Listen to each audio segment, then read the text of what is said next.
When Benjamin Franklin exited the Constitutional Convention, he was asked by a woman, "Sir, what have you given us?" His immediate response was a republic, man, if you can keep it.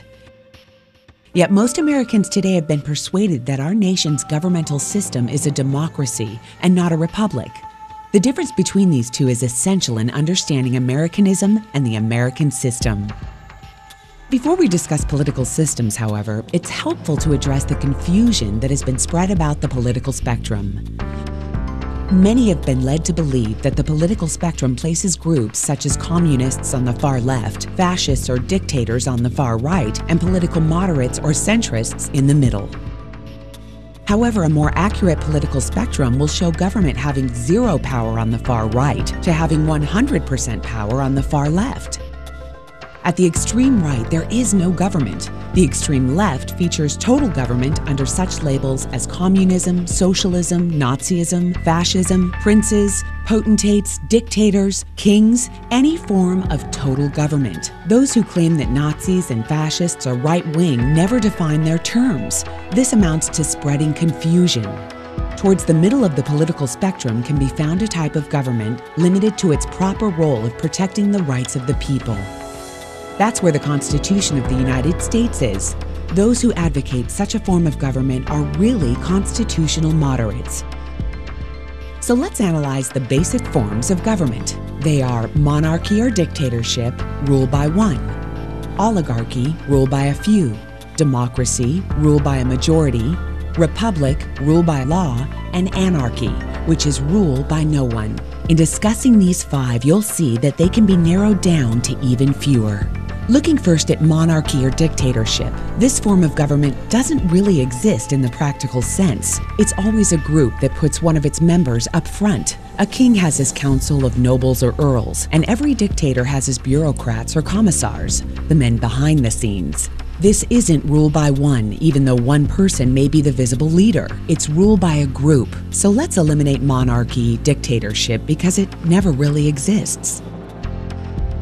Oligarchy, which is rule by a group, is the most common form of government in all history, and it's the most common form of government today. Most of the nations of the world are ruled by a powerful few, and therefore oligarchy remains. At the other end, we find anarchy, which means without government. Some people have looked over history and found that many of its worst crimes were committed by governments, so they decided that having no government might be a good idea. But this was a mistake, because as the ancient Greeks stated, without law, there can be no freedom.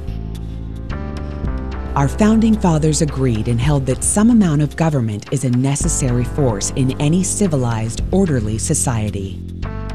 In the state of anarchy, however, everyone has to guard life, liberty, and property and the lives of family members. Everyone must be armed, and movement is severely restricted because one's property has to be protected at all times.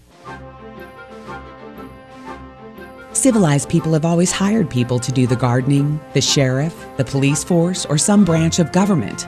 Once law enforcement was in place, the people were freer. They could leave their property, work in the fields, and so on. In short, the proper amount of government makes everyone freer. There are some who advocate anarchy, however, not because they want no government, but because they don't like what they have. They use anarchy as a tool for revolutionary change. The condition of anarchy is very much like a vacuum, where something rushes in to fill it. These calculating anarchists work to break down the existing government with rioting, killing, looting, and terrorism. Tragically, the people living in such chaos often go to the best available to put an end to it and beg them to take over and restore order. And who is best able to put an end to the chaos? The very people who started it. The anarchists who created the problem then create a government run by them, an oligarchy, where they have total power. This is exactly what happened in Russia that led to Lenin taking total power, and in Germany, where Hitler's brown shirts created the chaos that brought him to power. But anarchy isn't a stable form of government. It's a quick transition from something that exists to something desired by the power-hungry. It's a temporary condition, and because it isn't permanent, we eliminate it as well. The word democracy comes from two Greek words, demos, meaning people, and kratein, meaning to rule. Democracy, therefore, means the rule of the people, majority rule.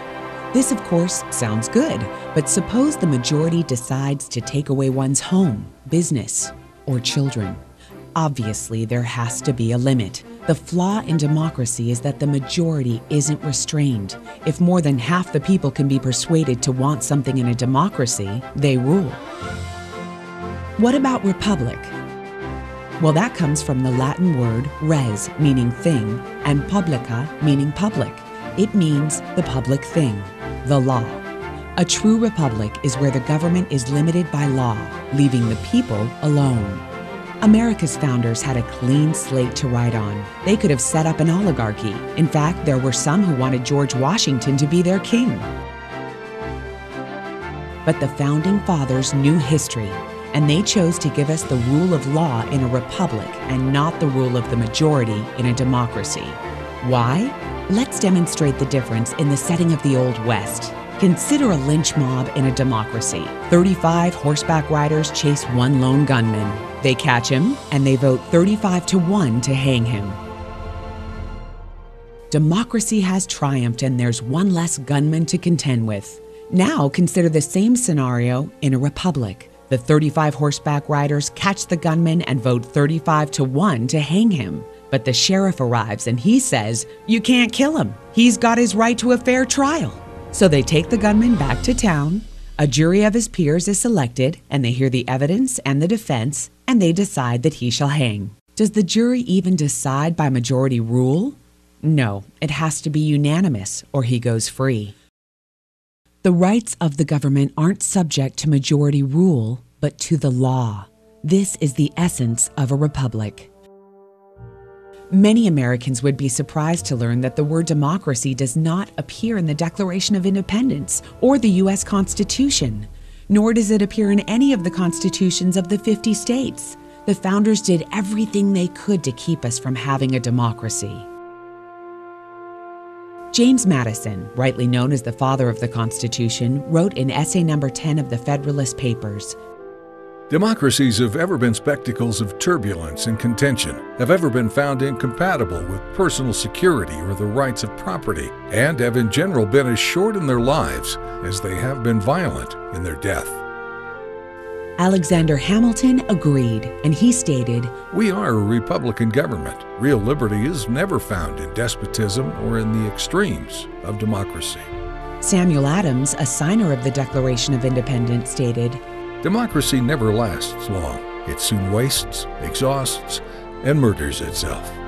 The founders had good reason to look upon democracy with contempt because they knew that the democracies in the early Greek city-states produced some of the wildest excesses of government imaginable. In every case, they ended up with mob rule, then anarchy, and finally tyranny under an oligarchy.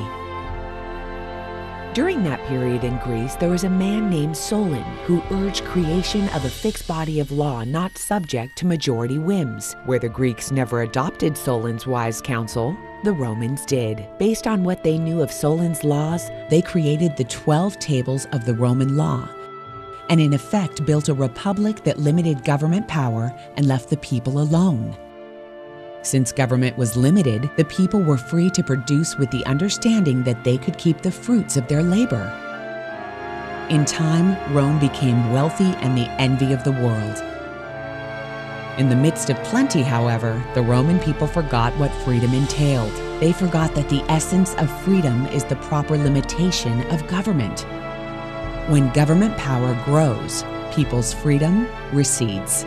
Once the Romans dropped their guard, power-seeking politicians began to exceed the powers granted them in the Roman constitution. Some learned that they could elect politicians who would use government power to take property from some and give it to others. Agriculture subsidies were introduced, followed by housing and welfare programs. Inevitably, taxes rose and the controls over the private sector were imposed. Soon, a number of Rome's producers could no longer make ends meet, and they went on the dole.